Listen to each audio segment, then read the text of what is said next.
Let me start off by saying to the dean, the faculty here, everyone on the staff, thank you for this incredible honor. It's a humbling moment, kind of overwhelming, and an incredible one for sure. To the class 2023, congratulations, dude. I'm proud of you guys. I'm so ecstatic for what's to come. And for the parents, family members, everyone who was involved in their development, man, thank you. Because they sound good now, but it wasn't always their case.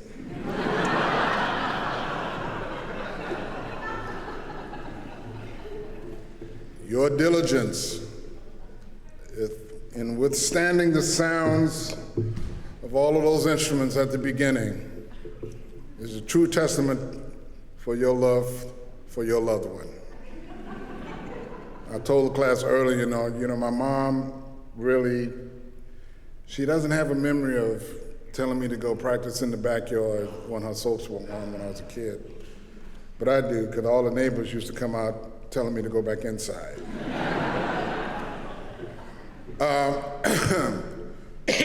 But back to you guys.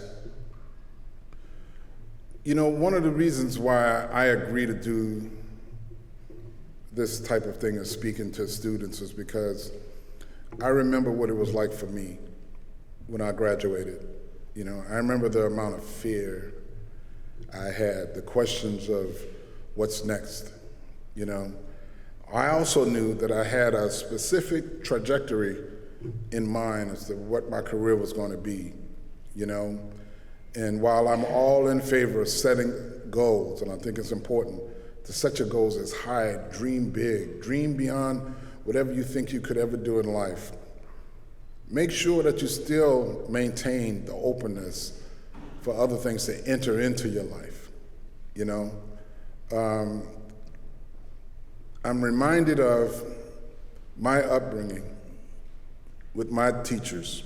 There's one teacher in specific. His name is Roger Dickerson. A lot of people don't know him, but he studied in Austria. If you know who Howard Swanson is, was a great African-American composer. He's a disciple of Howard Swanson. He's a colleague of Hale Smith, another great African-American composer. And all of these guys had a serious love and a passion for music. And I am the recipient of all of their efforts, you know. And as a result, I feel like I'm standing on some very strong shoulders. So everything that I do in my career is not about me. It's really not. And I'm gonna tell you this right now. I'm gonna tell you what Milton Hinton told me when I was in high school. Milton Hinton is a great jazz bass player who had recorded over 100 records, and man, he played on everybody's stuff, you know. He came to my school, and the first thing he said was, "How dare you?" He looked us all in the eye, and he said, "How dare you not practice? How dare you not do anything when your parents have struggled to make sure you get an education? The least you could do is practice. The least you could do is represent your family in such a way that'll make them proud," right? And when he told us that, my life changed, because I watched my dad work 2 jobs.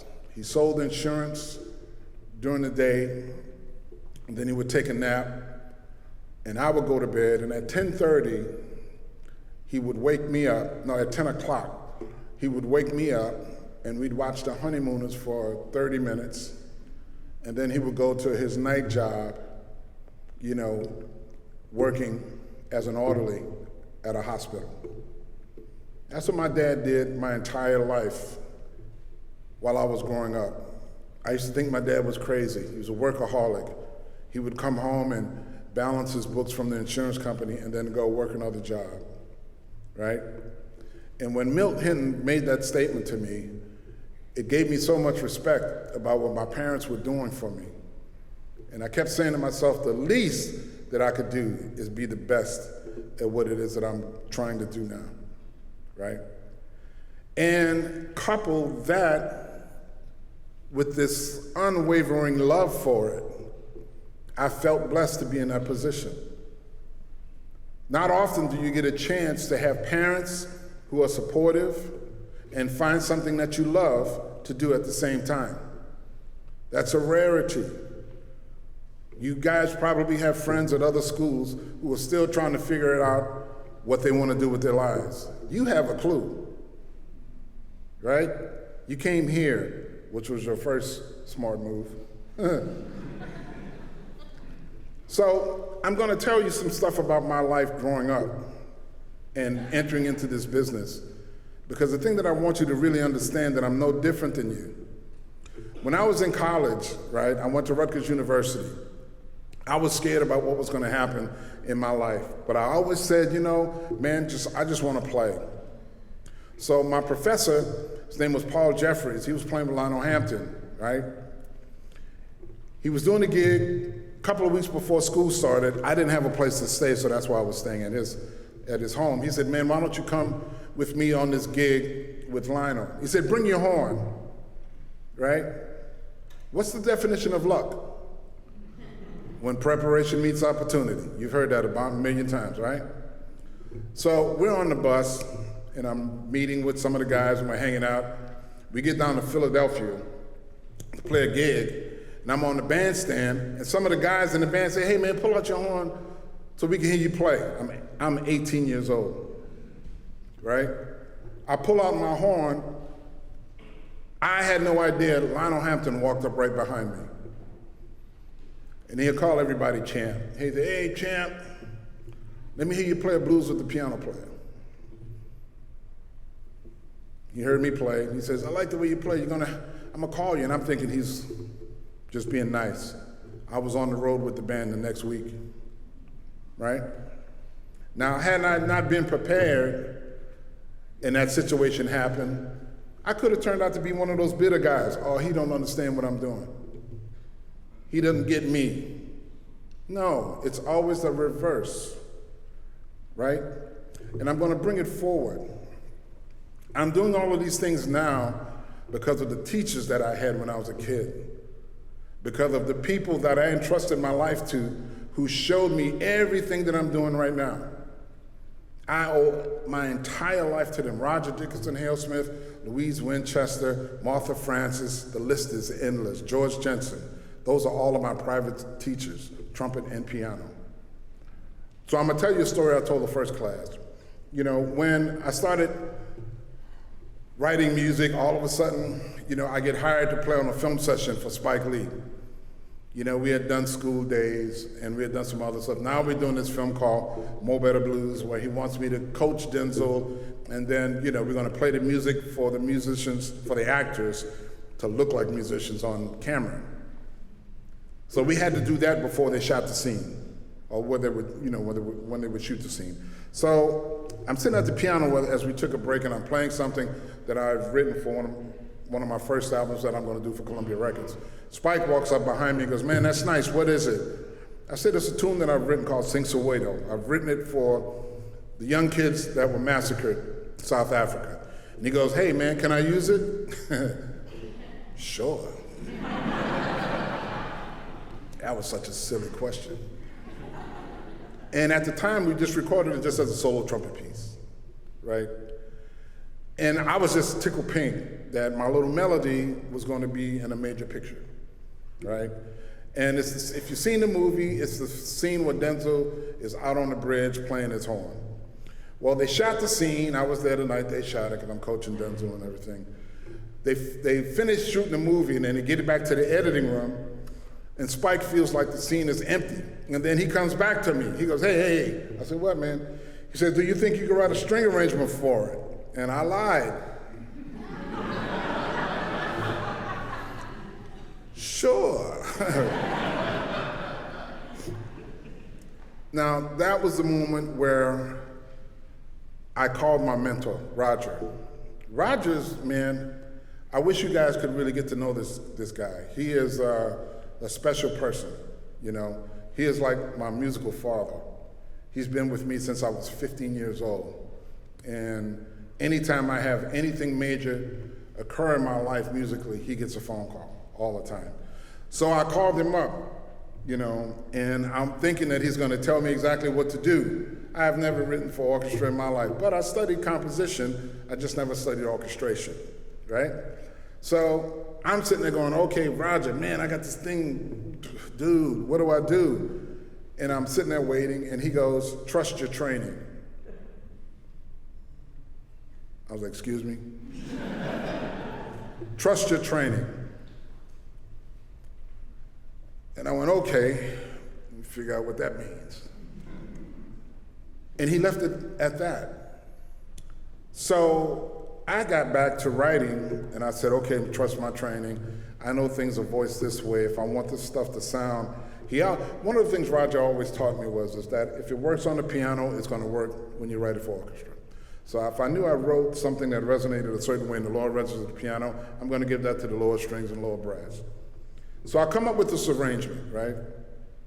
I come to the session with Spike. Spike's father is writing the music.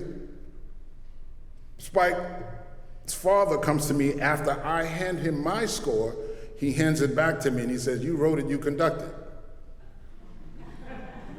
Excuse me? Go back to my training again. I remember that this was 1, this was 2, 3, and this was 4.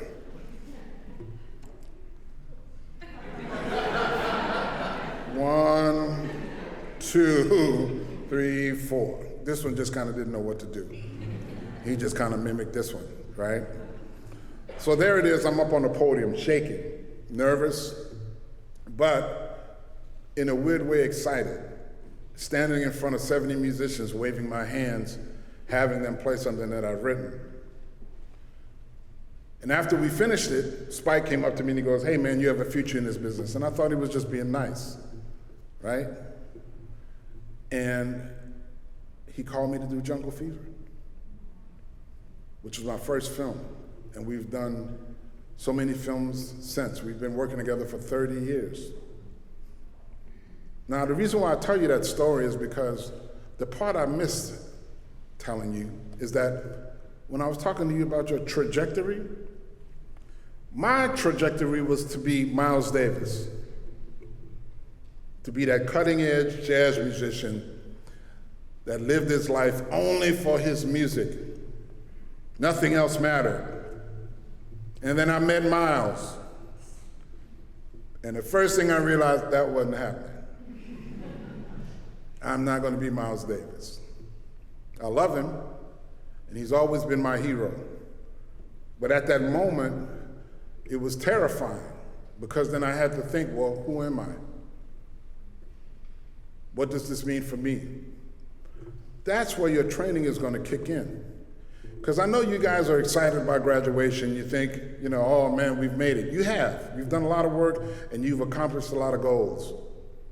But I want you to think about it like the NCAA basketball team going to the NBA. It only gets worse from here on out. I shouldn't have said it that way, but the workload gets heavier. Your preparation at this school has built you to the point where you're ready to really learn. You're ready to really grow. And you're ready to really give back to a community that's allowed you to stay here and learn. This is not just about you. This is about a community. And one of the things that I love about speaking to music students is that you guys have more power to change the world than anybody. Look around, it's a diverse class at a time where people are trying to turn back the hands of time. Right? So you guys have the opportunity to come out and say, no, this is not what's happening. This is who we are, and we're going to make our efforts to change the world. And you can do it. You have the power to do it. Trust me, if I'm standing here as the first African-American composer to have an opera go to the Met, you can do something similar. Because I never saw that coming. Trust me.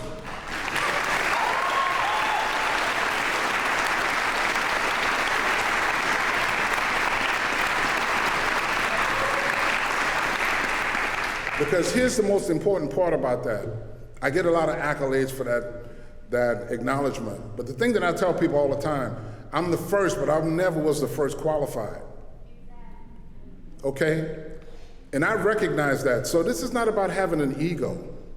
This is about understanding what you're contributing to the world and what your responsibility is going to be to help open up the hearts and minds of other people. Because music has the power to do that. Thompson talked about my album or the band, Breathless, and the band that I have, the E Collective. One of the things that I love about that group is that we put that band together. When I first put that band together, it was really about trying to influence kids who wanted to play electronic music to do it on a high level, not just to push a button. That was the initial reason for putting together the E Collective. But as we were doing that, we realized we couldn't play happy music because Mike Brown was shot. Tamir Rice was shot. There were so many other kids that were shot by police that we felt like we had to do something. So in our little corner of the world, we said, we're gonna make this album and allow this album for us to go out and do interviews and talk about this issue. Because the only things that people were talking about in the news at the time was the president. And there was so much other things going on in the world that wasn't being addressed. So once we did that album, we did a follow-up album called Live, because we felt like we couldn't leave the issue alone. And we went to 3 different cities where they had serious gun violence: Dallas, Minneapolis, and we went to Cleveland. I get to Minneapolis, I go to the school where Philando Castile worked, and we got a chance to play for those kids and then have like some civic engagement. And man, it blew my mind, it broke my heart to hear people say Phil was a nice dude.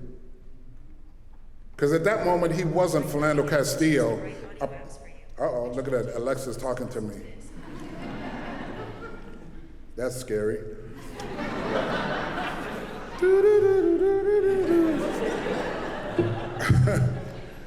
But, it was an amazing moment because Philando Castile became a person. He was Phil, not Philando.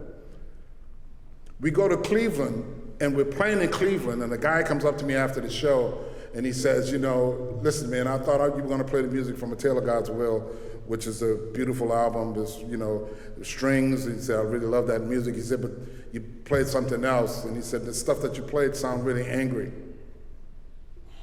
He said, but then you told us what the music was about.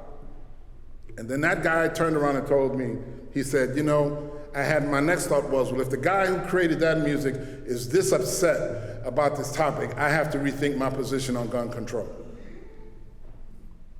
That comes from me, a country boy from New Orleans. Think about what you can do.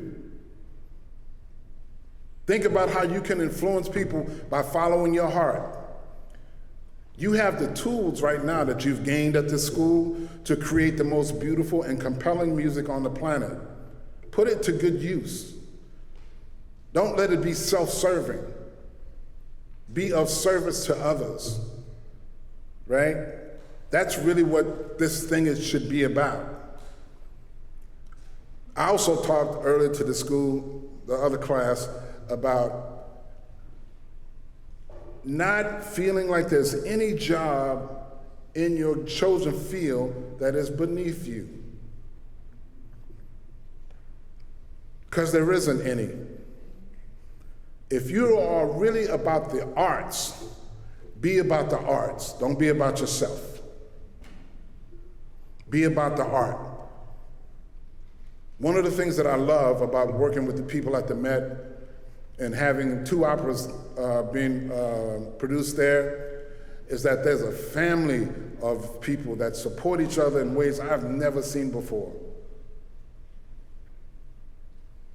This one journalist asked me, he made me upset actually, he asked me, do you think your opera is gonna influence young African American people to sing opera? I'm like, dude, you must be out of your mind.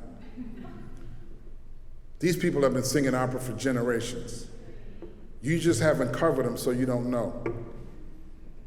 And what I see is I've seen these people support each other. If somebody gets a leading role, they fly to Chicago on the premiere tonight. Because it's not about the individual, it's about the group. I talked about this dude named Tashambi, who sang in the chorus of Fire Shut Up in My Bones last year. And me wanting to hear more opera, I got some tickets to go see Turandot, the matinee performance on a Saturday. And then as I'm walking in, I look at one of the ushers, and guess who's the usher? Tashambi. Proud. I'm like, hey, man, what you doing? He said, man, I work here. I'm like, what? He goes, yeah. He says, I'm going to get this any way I can. He's an usher. He also does the subtitles. I mean, the joke that we used to make about him, like, dude, he's going to run this place one day, because he knows every goddamn job in there. He knows how to do it, you know. But you know how much of an honor it was for me this year. During Champion, he got a leading role, his first ever. And it was doing something that we collaborated on together. So the metaphor that I've been using about him, because we talked about it, we talked about how young people always want to hit home runs. Your first time at bat, you swing for the fences. And when you miss, you get discouraged. We all fail. You just haven't seen mine. Trust me, they're there. But they're learning experiences. So it's not about hitting home runs, it's about getting on base. And the thing I told him, get on base and then steal second. Now when you steal second, here's the most important part. Allow the next batter to help you get to third. It doesn't have to be done all on your own. Right? There's a team of people I work with.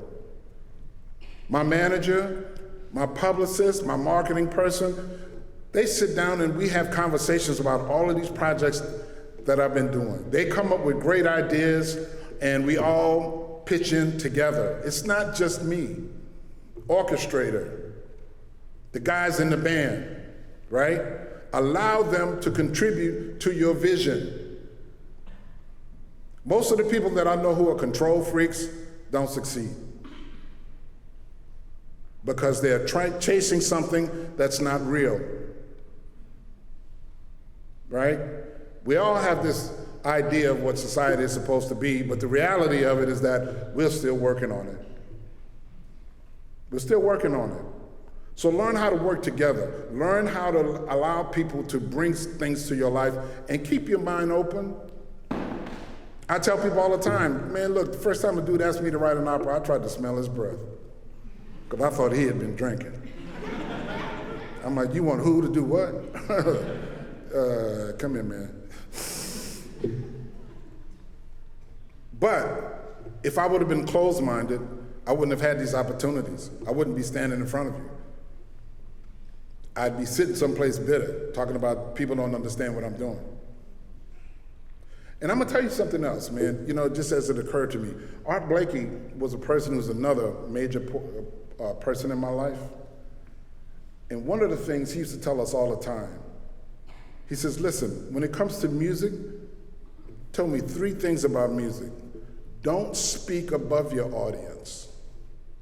Don't speak beneath them. Speak straight to them. These people back here, those who are not musicians, there may be some musicians back there, I'm not sure, but the ones who are not musicians, they get it. You think they don't, they do. Don't think you're pulling anything over people's eyes when it comes to music, right? That's the beautiful thing about music. There's a science to it. You guys know it, we call it harmony and dissonance. Syncopation, tension and release, right? Where do you think those words came from? Just musicians? Nah. Right? So if there's anything I can leave you guys with is now is the time to get to work. Now is the time because you have the tools. You have everything you need right now to be a major contributor to this community. And I'm looking forward to the day when I see you guys out there and you run up to me and go, hey man, I went to Peabody. Seriously, it happens to me all the time. I go downstairs and there's pictures of people on the wall. One of them is one of my students. So anything is possible.